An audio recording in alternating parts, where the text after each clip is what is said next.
Azurblaues Wasser und traumhafte Strände.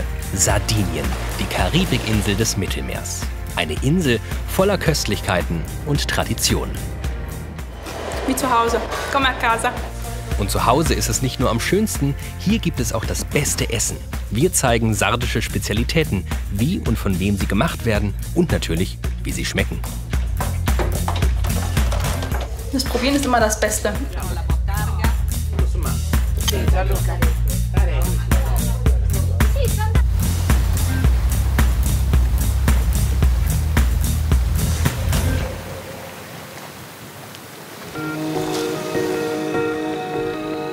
Zweimal im Jahr ist Serena Loddo auf Sardinien.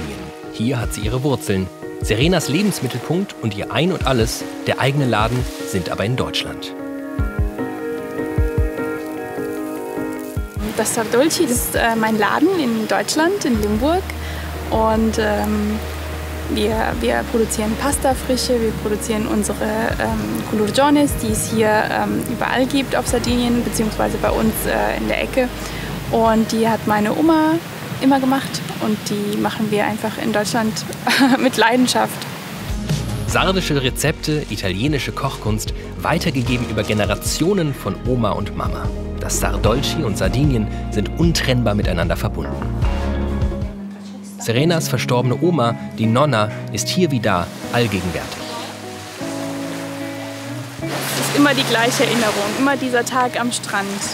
Wir waren zusammen, wir haben ganz viel gelacht an dem Tag und ja, das öffnet mir immer das Herz, wenn ich daran denke. Eine ganz, ganz schöne Erinnerung. Bari Sardo liegt im Osten Sardiniens, in der Ogliastra. Der kleine Küstenort besticht durch seine Ursprünglichkeit. Typische, schmale Gassen und bunte Wandmalereien, die Murales, die es überall auf Sardinien gibt.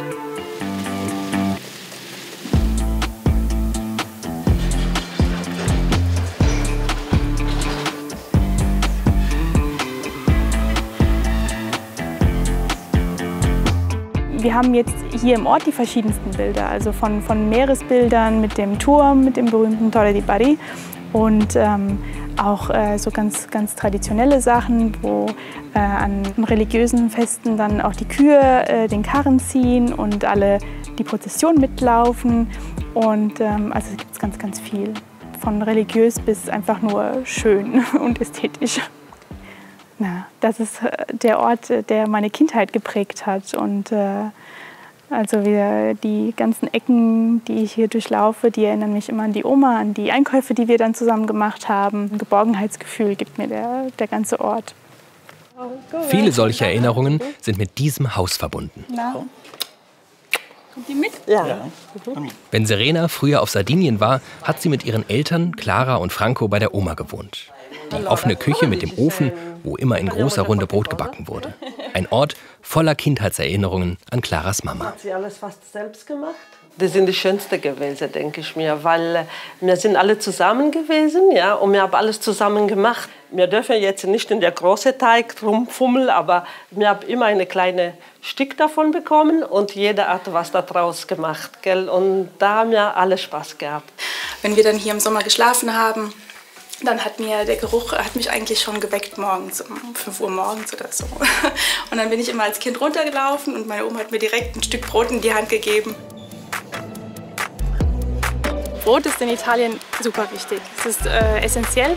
Die Menschen haben es immer auf dem Tisch, egal bei welchem Essen, ob wir beim Mittagessen sind oder beim Abendessen. Serenas Reisen auf die Insel sind mittlerweile mehr als Urlaub. Sie nutzt die Zeit, um regionale Produkte zu finden und den ein oder anderen Handgriff zu lernen. Die erste Station der kulinarischen Reise führt ins Landesinnere, nach Oroli. Hier gibt es besonders viele 100-Jährige, denn Sardinien ist eine der 5 blauen Zonen, in denen Menschen besonders alt werden. 100 auf Italienisch Cento, 100-jährige Centenari. Serena ist auf dem Weg zu Kentos, il pane dei centenari, das Brot der 100-Jährigen. Simona Prasciolo gehört zur Bäckerfamilie von Kentos. Die Zutaten für ihre Brotkunst sind überschaubar. Mehl und Grieß aus eigenem Anbau, Wasser und Salz. Und die Geheimzutat. Und die ist, wie sollte es anders sein, uralt. Unsere Mutterhefe ist etwa 300 Jahre alt, weitergegeben von meiner Urgroßmutter an die Großmutter, an meine Mutter und dann an mich. Es ist für mich eine große Ehre, weil es ein Stück Leben ist, das über Generationen weitergegeben wurde. Die Mutterhefe hat auch einen sehr außergewöhnlichen Geruch. Man riecht hier richtig diesen Sauerteig und ein fesselnder Geruch eigentlich schon fast. Also man wird sofort eingefangen. Und sie sagt, es ist wie ein kleines Kind, das wächst und das immer in Obhut gehalten werden muss. Also sie kümmern sich tatsächlich total rührend darum. Ein kleines Stück Familie steckt also in jedem Brot. Das ist ein ganz langsamer Prozess, wenn das Wasser hinzugefügt wird. Denn es ist wirklich wichtig zu wissen, wie viel Wasser der Teig jetzt benötigt. Denn je nachdem, wie viel Wasser man dazu gibt, kommt ein anderer Brotteig raus.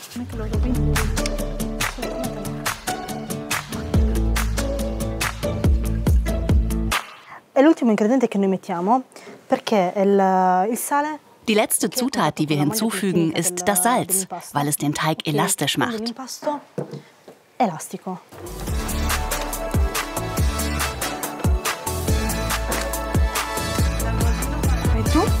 Hier bei Kentos wird noch jedes Brot von Hand geformt. Und genauso wie Zuwendung bekommt der Teig auch Zeit zum Aufgehen und um sein Aroma zu entfalten. Und Zeit, um ein paar Brotsorten von Kentos zu erkunden.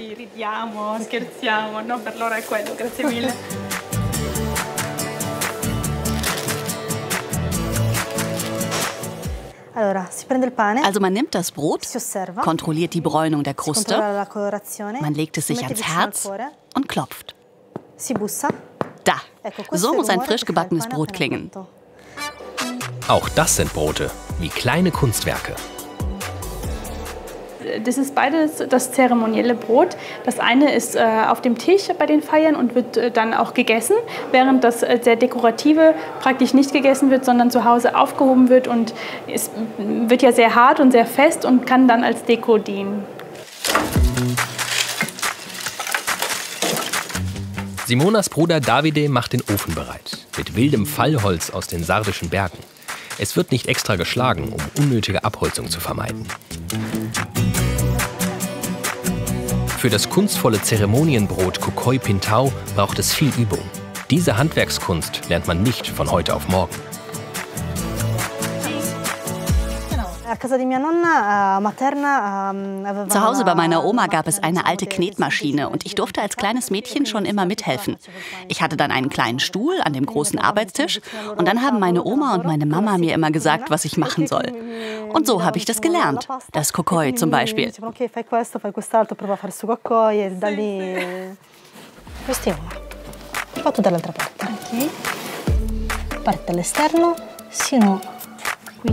Bravissima, perfetto.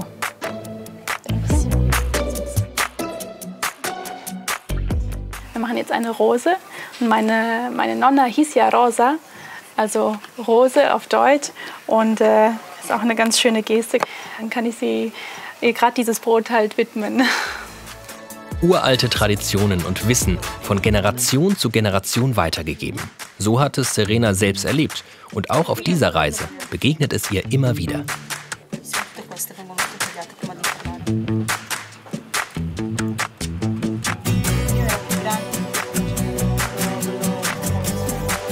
Im Ofen verbindet sich jetzt der Duft der brennenden Wildhölzer mit dem Duft des Weizens.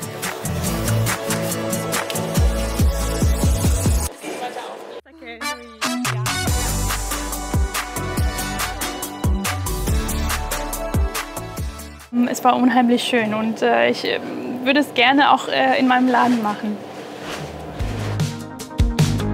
Aber erstmal geht die kulinarische Reise auf Sardinien weiter.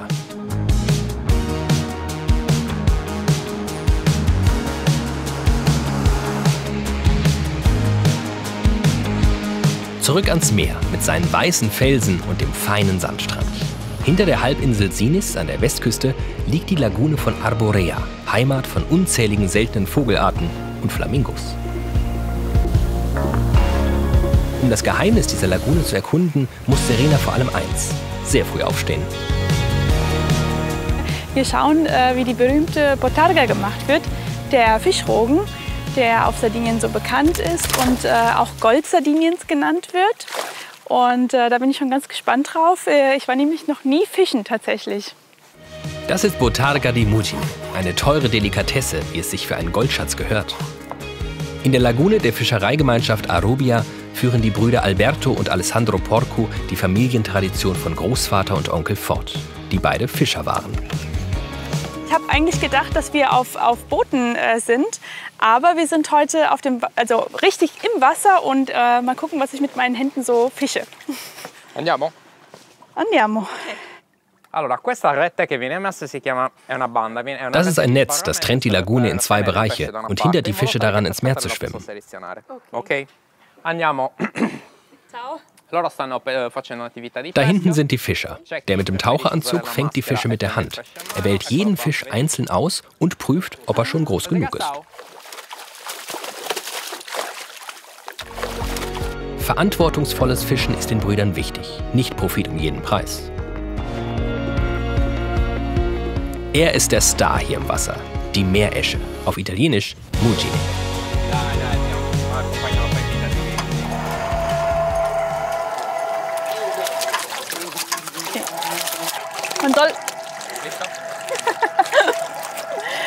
Man soll einfach schauen, dass das Netz nicht so schwankt. Beißen die? Nein, nein. Na, super. Richtig glitschig. Achtung, die springen. Sissi.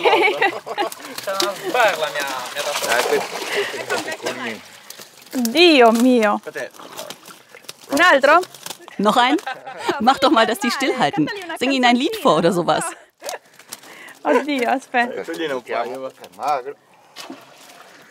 Der kommt raus?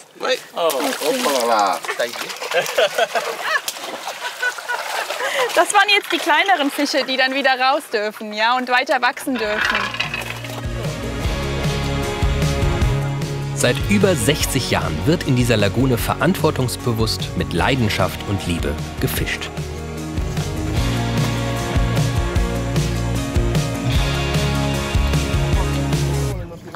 Allora, il Mugine è il pesce tipico delle lagune. Die Meeresche ist ein typisch sardischer Fisch. Früher war es ein sogenannter armer Fisch. Das heißt, er war lange Zeit als Speisefisch nicht so beliebt. Das hat sich stark geändert, weil man aus ihm eben die Botarga machen kann.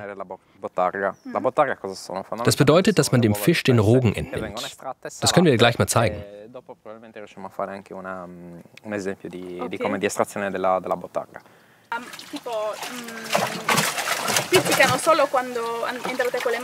Also es ist super, super glitschig gewesen. Ich bin einmal komplett geduscht worden von den Fischen, aber es war super spannend. Also ich würde es gerne mal wieder machen. Ich habe schon gesagt, ob die mich einstellen für eine Woche und ich lernen kann, wie das alles funktioniert.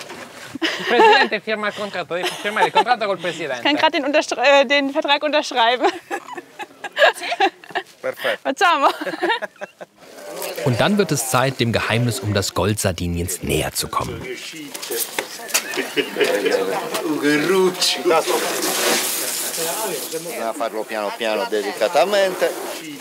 Vorsichtig und behutsam, so gibt der Fisch seinen größten Schatz frei. Aber wie wird der Rogen zur sardischen Delikatesse? Alberto nimmt Serena mit zur Produktion Blue Marlin, ein paar Kilometer von der Lagune entfernt. Hier in Mogoro wird seit 25 Jahren Botarga produziert. Und auch hier ist fast alles Handarbeit.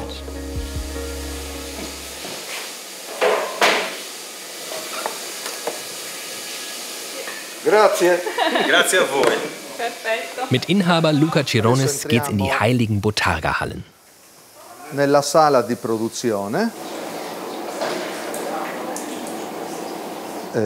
l'unico ingrediente che si utilizza. Die einzige Zutat, die wir für die Botarga brauchen, außer dem Fischrogen selbst, ist Salz. Wir haben hier auf Sardinien das Glück, ganz hervorragendes Meersalz zu haben. Marino molto buono come qualità. Gesalzen, gewaschen und getrocknet werden die Rogen zu einer echten Delikatesse mit intensivem Geschmack und leicht bitterem, fast mandelartigem Aroma. quindi un lavoro molto artigianale. Dieses Produkt erfordert viel Handarbeit. Die Vorgehensweise unserer Mitarbeiter ist sehr wichtig. Je sorgsamer die Botarga gestreichelt wurde, umso schöner ist sie am Ende. Dann verbringt die Botarga noch einige Zeit in der Trockenkammer. Das sardische Gold in verschiedensten Formen und Farben. Normalerweise brauchen sie ca. 5 bis 6 Tage zum Trocknen und die größeren sogar 10 bis 12 Tage, je nach Größe und Gewicht eben. Die bekommen komplett die gleiche Zuwendung, allerdings sehen sie halt nicht so schön aus und werden deswegen gerieben verkauft. Es sind also nur optische Mangelexemplare. Geschmacklich ist diese Botarga genauso lecker. Gerieben wird sie zum Würzen genutzt. Auf Sardinien klassisch zum Schluss über Pastagerichte. Also am Stück kann man ihn ja wirklich in verschiedenen Variationen essen. Das ist halt jetzt die traditionellste Art, nämlich einfach pur mit Brot. Man kann auch noch mit so eine Art Salat machen und rote Zwiebeln hinzufügen und ein bisschen Olivenöl. Aber so ganz pur ist so die traditionelle Art und Weise, wie ich es auch kenne und liebe.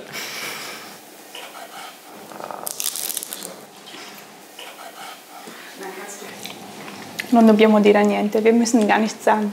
Es ist perfekt. Perfetto, no, è buonissimo. Il sale non sia predominante.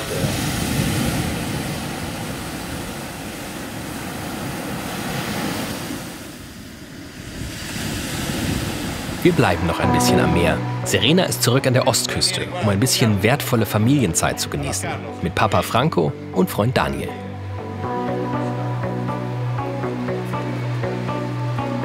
Hier im Hafen von Abatax kann man für einen halben oder einen ganzen Tag so ein Motorboot mieten.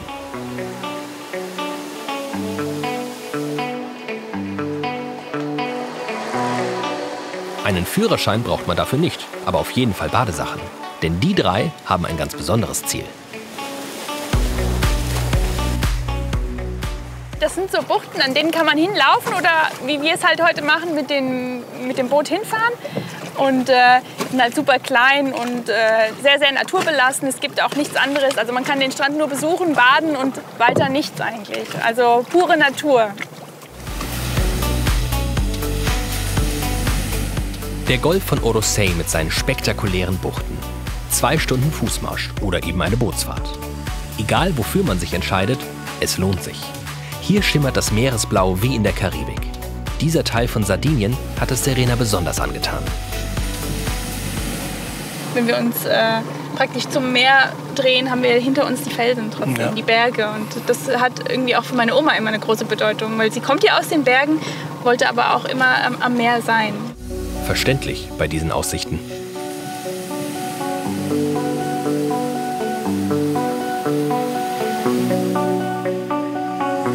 Serena genießt bei solchen Ausflügen vor allem die Zeit mit der Familie.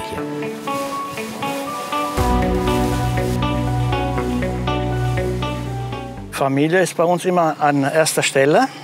Das, egal was passiert, ist immer die Familie, gilt immer. Ne? In schlechten Situationen muss man zusammenhalten. Wir helfen uns immer gegenseitig. Immer gegenseitig helfen. Ja. Eigentlich immer füreinander da, egal wo, ob hier oder in Deutschland, ist eigentlich egal.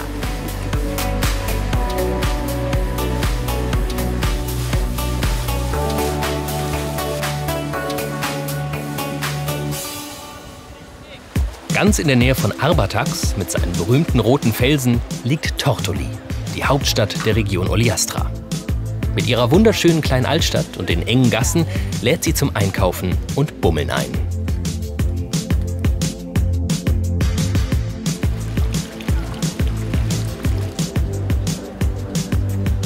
Serenas Ziel ist das Isculurgiones. Ciao. Ciao, buongiorno. Tutto a posto? Tutto bene. Serena. Das Isculurgiones ist ein Feinkostgeschäft, das Serena direkt an ihr Sal Dolci erinnert. Also ich erkenne hier schon ganz viel wieder von dem, was ich auch produziere bei mir in Limburg. Und ich bin schon aber ganz gespannt auf die Fragola, weil das ist ein Produkt oder eine Pastasorte, die ich in meinem Laden noch nicht produziere, selbst produziere. Und ich würde mir einfach mal ein bisschen zeigen lassen und fragen, ob ich ein bisschen mit in die Produktion schauen kann, dass ich mal gucken kann, ob ich das auch hinbekomme. Der Laden gehört Pier Andrea Ussai. Hier gibt es handgemachte sardische Spezialitäten, genau wie bei Serena. Und auch Pier Andrea hat viel von seiner Mama gelernt. Ich möchte diese Tradition weitergeben, von Generation zu Generation. Die Fregola machen wir klassisch mit Safran, aber auch mit Tintenfischtinte, mit Lachs und mit Spirulina.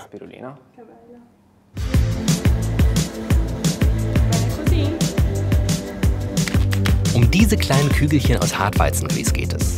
Sie entstehen in reiner Handarbeit. In der Küche ist Stefania Farina schon fleißig bei der Sache. Viele Zutaten braucht die Fregola nicht. Es sind ca. 250 Gramm Wasser und ein Ei, Salz und so ca. 1 Kilogramm Hartweizengrieß.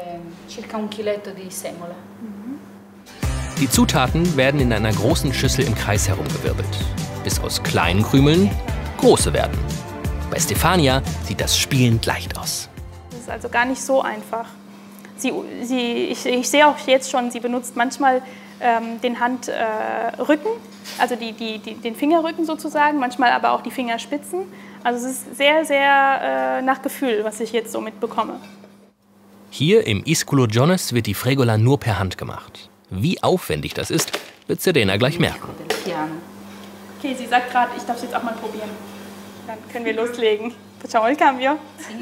Yes. Okay. Also du musst erstmal die Bewegung aufnehmen. Okay, con le dita prima l'hai fatto, vero? Also ich soll jetzt ein bisschen Flüssigkeit dazugeben, ohne es mir auf die Hand zu machen, weil sonst alles weiterhin klebt. Und mit den Fingerspitzen die Geschwindigkeit halten oder auch mit dem Fingerrücken. Sie sagt auch jetzt gerade, ich soll weitermachen, nicht aufhören. Es ist von der Koordination total schwierig. Sie würde so gerne mitmachen jetzt wieder. Stimmt, du würdest so gerne wieder selbst übernehmen. Vorher zaubert Serena aber ihre erste eigene Fregola aufs Papier. Che bella. Dann übernimmt Stefania wieder das Pasta-Ruder und zeigt noch ein kleines Geheimnis. Die Fregola gibt es nämlich in unterschiedlichen Größen. Aus dem Rest, der übrig bleibt, werden jetzt noch Mini-Kügelchen herausgesiebt. Eine Sorte für jedes Essen also.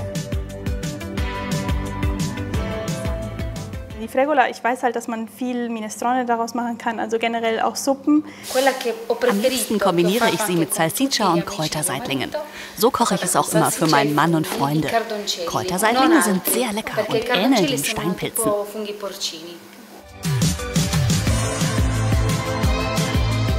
Ein Muss in der sardischen Küche und für den italienischen Klassiker Minestrone alla Sarda.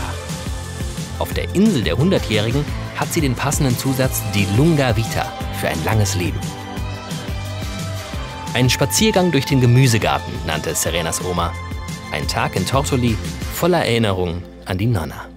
Sie kommt eigentlich aus einem Bergdorf, aber sie hat dann ihre Geschwister noch hier gehabt und hat sie dann immer wieder besucht.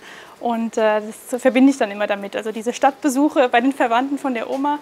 Und wir sind ja als Kinder immer mitgegangen und haben die auch alle kennengelernt. Und das war für die Oma immer total schön. Also die hat da gern gesessen und gequatscht. Und dann sind wir wieder heim nach Barisardo. Zeit in Barisardo heute heißt oft auch kräftig mit anpacken.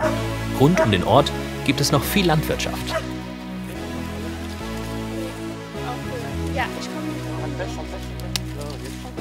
Vieles davon findet später auch den Weg nach Deutschland. In den Laden. Die Mandeln zum Beispiel.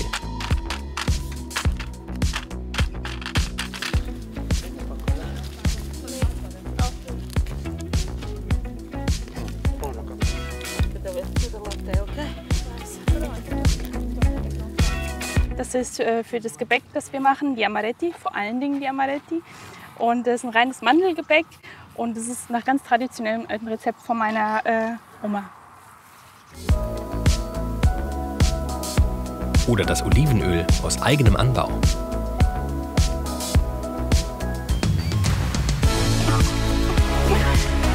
Ach, guck, letztes Jahr waren sie schon fast so weit, aber dieses Jahr müssen wir, glaube ich, noch ein bisschen warten. Ja, oder? Aber es sieht schon ganz gut aus, gell? Ja. Ich weiß noch, wann war das? Ich weiß, in irgendeinem Jahr hatten wir fast gar kein Öl. Weißt du noch? Da haben wir dann Da mussten wir uns das vom Onkel borgen lassen. Genau. Öl. Ja, das war auch lustig. Ja. Aber auf die Ernte freue ich mich schon. Ich auch. Die ganze Familie freut sich. Ja. Auf die Ernte. Schön. Sieht gut aus.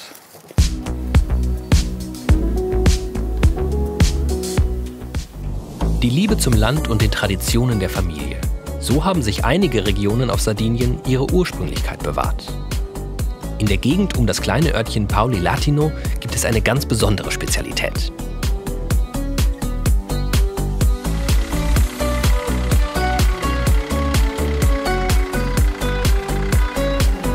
Der Casisolo del Monteferru. Eigentlich wird ja auf Sardinien immer der Schafkäse produziert, der ist auch super bekannt, der Pecorino. Aber heute sind wir in der Region, in der der Kuhmilchkäse gemacht wird. Und ich treffe heute Pepe Sander, der mir das alles zeigen wird und ich freue mich schon total drauf. Das Empfangskomitee besteht nicht nur aus Pepe selbst. Hier auf der Weide zeigt er ihr gleich mal seine Lieblingskuh. Sì, qual è? Questa. Questa, davvero? Come si chiama? Diavoletta. Diavoletta! Perché ogni tanto fa il diavolo. Er sagt, diese Kuh heißt mit sardischem Namen, also übersetzt die kleine Teufelin. Ja, Diavoletta, italienisch. Und er sagt, sie ist halt super, super süß zu ihm, aber manchmal kann sie auch ganz anders. Und diesen Zwiespalt mag er einfach. La Bruno Sarda. Praticamente. Diese Rasse heißt Bruno Sarda. Sie ist eine Kreuzung aus dem 19. Jahrhundert. Aus einer sardischen Kuh und einer Kuh aus den Alpen. Hier entsteht der Casisolo del Monteferru, der Käse vom Eisenberg, an dessen Fuß wir uns hier befinden. In seiner Käserei wird Pepe Serena heute zeigen, wie dieser Käse mit dem unaussprechlichen Namen hergestellt wird.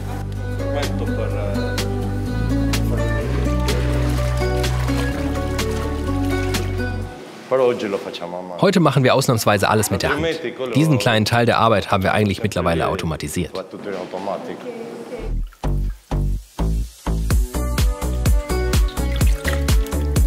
Pepes Handwerk ist so besonders, dass der Casisolo zur Slow-Food-Bewegung gehört, die für genussvolles, bewusstes und regionales Essen steht.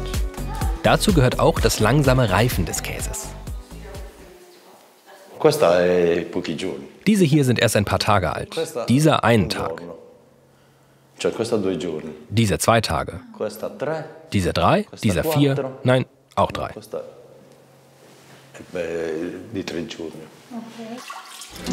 5 bis 6 Stunden dauert es. Dann ist der Käse für den nächsten Schritt bereit. Die Technik hat der 63-Jährige schon früh gelernt. Eigentlich war das Käsemachen früher ein Frauenhandwerk. Aber als einziger Sohn trat eben Pepe in die Fußstapfen der Familie.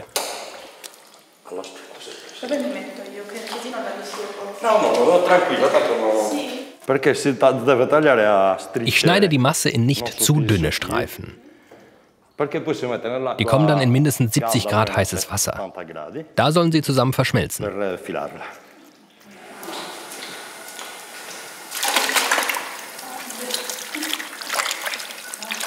Più difficile è controllare la pasta. Das Schwierigste ist, auf die Masse aufzupassen. Und zu wissen, wann sie bereit ist, um sie weiter zu verarbeiten. Im industriellen Bereich ist es jetzt so, dass die mit Maschinen arbeiten würden. Und hier wird jeder Käse per Hand geformt.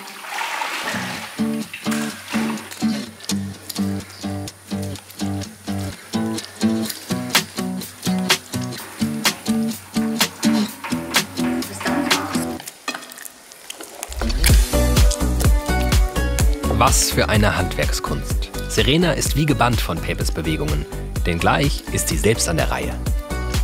Langsam bekommt der eben noch kochend heiße Käseteig seine typische Birnenform. Die Masse ist ganz schön widerspenstig.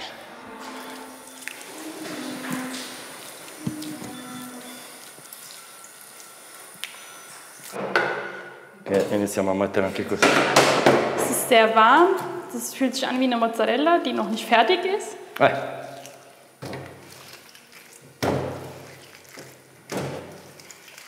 Aber es scheint. Mach weiter, du hast es gleich geschafft. Tu es ins Wasser. Zieh das noch ein bisschen höher. Und jetzt schneide ich es ab.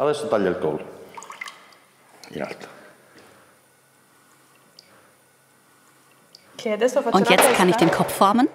Versuch's mal, den Kopf alleine zu formen. Promossa. Bestanden. Das ist ja richtig professionell. Ach, toll. Ich hätte nicht gedacht, dass ich es hinbekomme, tatsächlich. Okay. In den nächsten Monaten wird der Käse sein volles, würziges Aroma entfalten.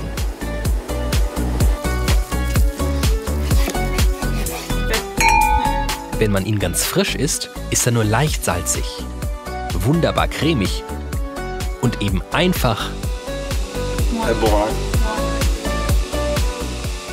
Super lecker.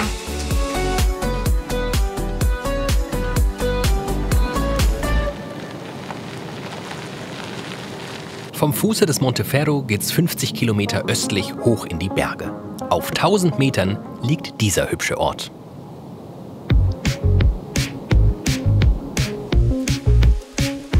Obwohl er hier inmitten von dichten Wäldern schon fast versteckt liegt, kennt ihn auf Sardinien jedes Kind.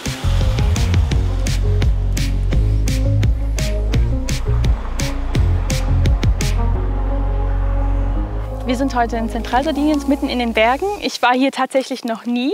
Wir sind in Tonara und ich lerne heute, wie man Torrone macht. Und freue mich schon, es zu probieren. Es ist nämlich was Süßes. Torrone, der weiße Nougat. Ciao Fabrizio. Ciao Serena, benvenuto nel Torrone. Grazie mille. Fabrizio Pruneddo gehört zu einer der berühmtesten Torrone-Familien. Sein Vater Salvatore hat die Produktion der Süßigkeit quasi revolutioniert. Da war Fabrizio noch ganz klein.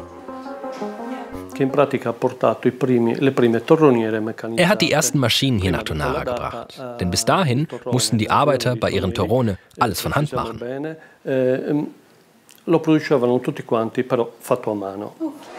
Torrone wird seit fast 400 Jahren hier in Tonara hergestellt. Früher, so viel können wir verraten, aufwendig und mühsam.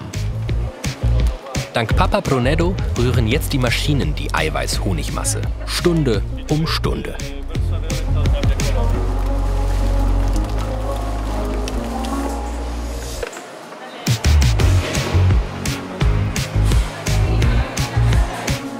Danach geht es mit traditioneller Handarbeit weiter.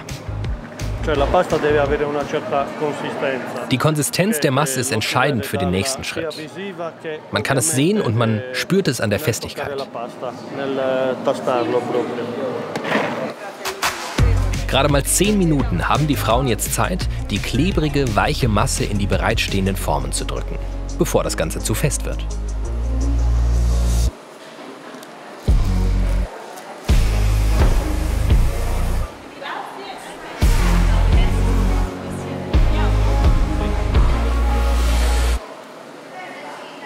Es ist noch warm und man schmeckt ganz andere Noten von der Nuss auch schon. Ist super lecker. Man kann das tatsächlich in diesem Zustand nur hier in der Produktion probieren. Und so was ganz Besonderes. Jede Torrone-Sorte besteht aus sardischem Honig und mindestens zur Hälfte aus Nüssen. Haselnüsse wie hier, aber auch Walnüsse, Mandeln und Pistazien.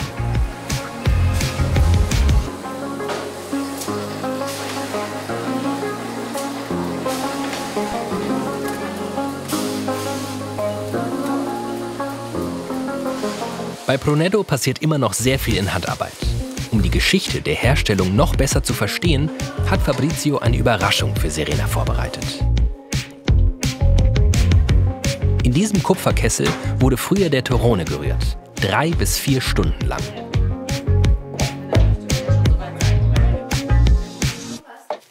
Oddio, das ist ganz schön schwer. Wir wärmen gleich den Topf noch ein bisschen an, dann wird es von der Arbeit ein bisschen leichter. Aber es ist schon sehr, sehr anstrengend. Meistens waren es 2 oder 3 Arbeiterinnen, die sich dann alle 10 Minuten abgewechselt haben.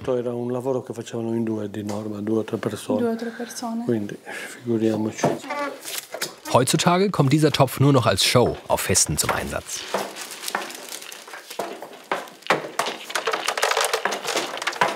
Die sind da ganz stolz drauf, dass die Mandeln von hier sind. Nicht nur die Mandeln sind aus Sardinien, es wird auch nur einheimischer Honig verwendet. Mandeln- und Kastanienhonig, das ist Fabrizios Lieblingssorte. Unglaublich, was für eine Arbeit die damals geleistet haben.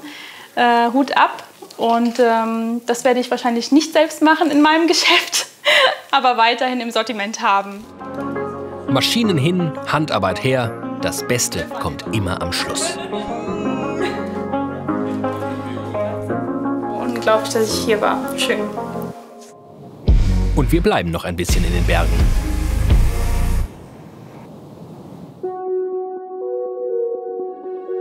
Serena ist in die nächstgrößere Stadt gefahren. In Nuoro sucht sie etwas ganz Besonderes.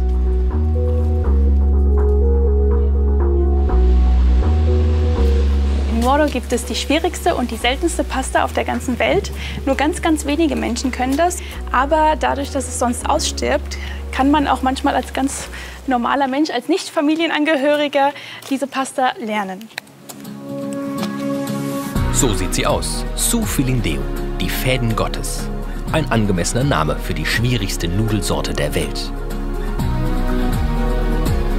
Und er ist der Mann, der Serena zeigen kann, wie sie gemacht wird. Luca Floris.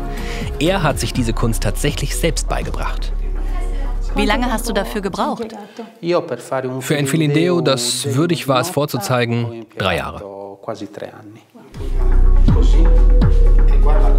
256 göttliche Fäden entstehen, indem Luca die Pasta insgesamt 8-mal nacheinander faltet. Der Teig leidet nicht. Man darf ihn ruhig fest und mit viel Energie bearbeiten.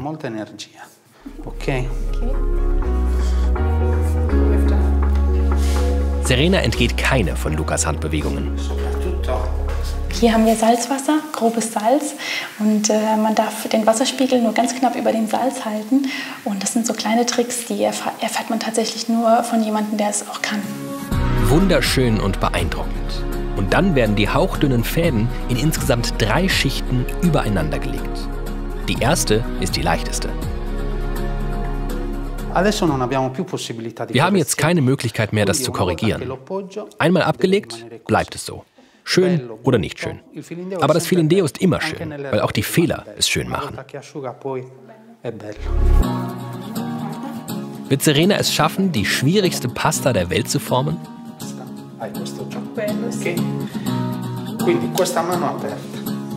Luca ist ein sehr geduldiger Lehrer.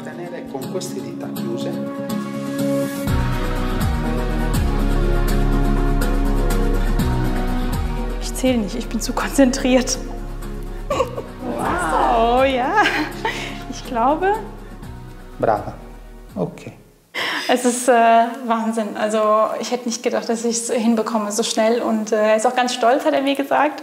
Und es hat natürlich auch ein bisschen was damit zu tun, dass ich mit Teig umgehen kann. Aber trotz allem ist es auch sehr bewegend, muss ich sagen. Ich bin wirklich sehr glücklich. Ich bin noch viel glücklicher. 1000 Dank für deine Zeit.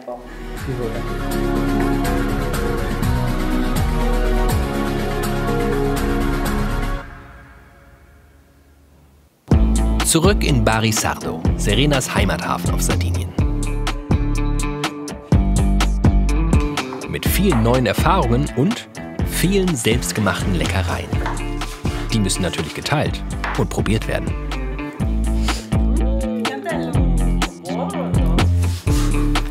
Serena und Mama Clara bereiten einen großen Familienabend vor. Ich komme meistens nicht dazu, hier ein Fest zu geben, weil ich immer eingeladen werde überall und jeder will mal und kommt vorbei und macht. Und heute machen wir es tatsächlich mal selbst. Und ich habe ja so viel mitgebracht und ich schaue mal, was heute meine Gäste dazu sagen, wenn sie die Produkte der anderen Städte mal ausprobieren dürfen. Während Serena ihre kulinarischen Mitbringsel vorbereitet, sind Familie und Freunde auch fleißig bei der Sache. Hier wird Kartoffelbrot vorbereitet. Das darf auf Sardinien nie fehlen. Und jede Familie hat ihr eigenes Rezept. Es ist alles Handarbeit, gell? Weil, ja gut, heute gibt es auch Maschinen, die das alles machen, aber das wird viel, viel feiner, ja? Und den Geschmack ändert sich auch, gell? Ich finde, so ist immer am besten, wenn das wie früher gemacht wird, gell? Wie früher werden diese pizzaähnlichen Fladen aus Kürbis, Tomaten und Schafskäse auf Weinblättern gebacken.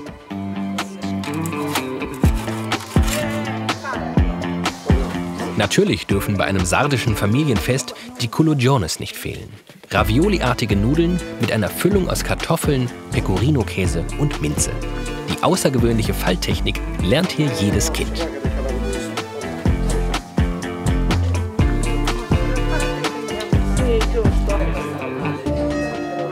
Brot, Käse, Bottarga. Typische Vorspeisen kommen zuerst auf den Tisch. Primi piatti heißt es so schön auf Italienisch. Und die Gäste bringen auch gerne etwas mit.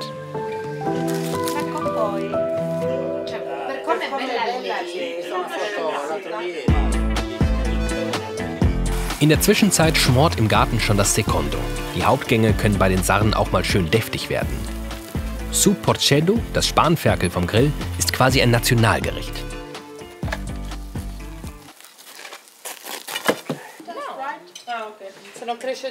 Dann sitzen alle am Tisch und die Begeisterung für Serenas Mitbringsel und ihre Leistung ist groß.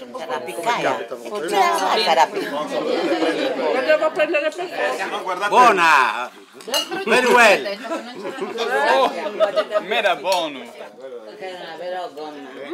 La coda qui su e capelli Molto forte. Sehr intensiv, aber er schmeckt sehr gut. Buono, particolare.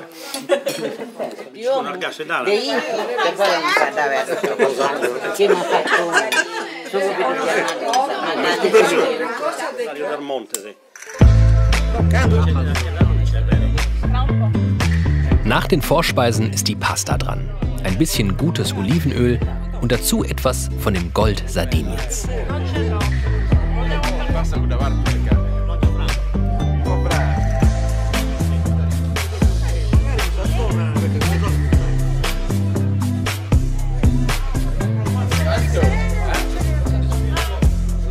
Und wer glaubt, der Abend neigt sich dem Ende, der irrt. Wir sind ja jetzt schon einige, aber wir werden immer mehr. Und dazu hat meine Oma immer gesagt, auf Italienisch, chi c'è c'è, chi non c'è non c'è. Also wer da ist, ist da und wer nicht da ist, ist eben nicht da. Aber so läuft das eben ab. Ja. Es geht bestimmt noch bis spät in die Nacht rein und irgendwann sitzen wir alle draußen vor der Tür, wenn es dann nur noch eine kleine Runde ist. Und es werden wieder Geschichten erzählt und das ist genau so, wie ich es mir immer vorgestellt habe und wie es auch in meiner Kindheit war. Eine Überraschung hat sich Serena bis zum Schluss aufgehoben. Schließlich ist ihre Nonna auch immer irgendwie dabei.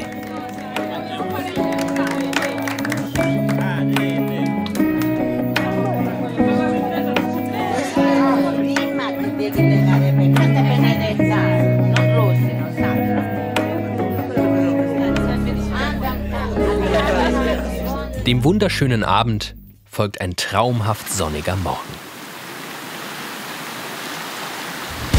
Die kleine Felseninsel rund um den Torre di Bari ist einer von Serenas Lieblingsplätzen in Barisardo.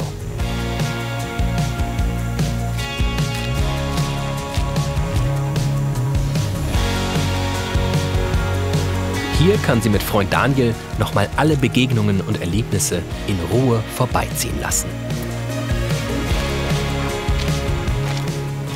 Für mich war die Reise voller neuer Erfahrungen, neuer Eindrücke. Ich habe ganz viel gelernt und kann in Deutschland ganz viel davon umsetzen. Und ich habe natürlich noch ein Stück mehr von Sardinien kennengelernt. Und das freut mich total. Und ein paar freie Tage zum Genießen bleiben den beiden auch noch. Zeit, die neue, schöne Erinnerungen bringt und neue Träume. Bevor es heißt, Ciao Bella Sardegna. Bis zum nächsten Mal.